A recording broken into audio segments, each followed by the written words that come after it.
ماما بصي، كل الحلويات دي شكلها حلو قوي، ممكن ناخد منهم كلهم؟ لا يا نوح، الحاجات دي مش صحية.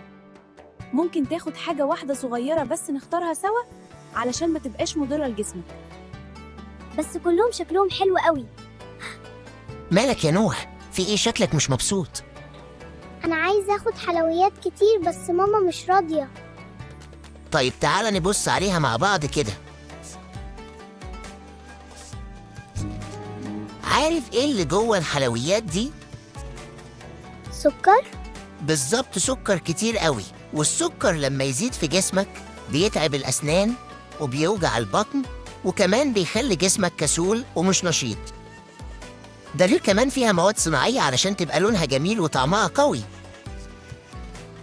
مواد صناعيه؟ بالظبط، هي حاجات مش زي الأكل الطبيعي.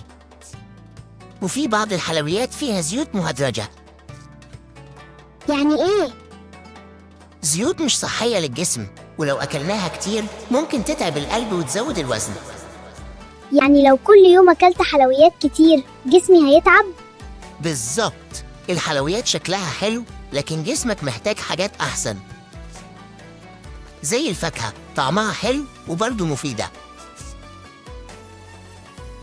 طيب ممكن ناخد قطعة صغيرة بس وبعدين ناخد فاكهة كمان؟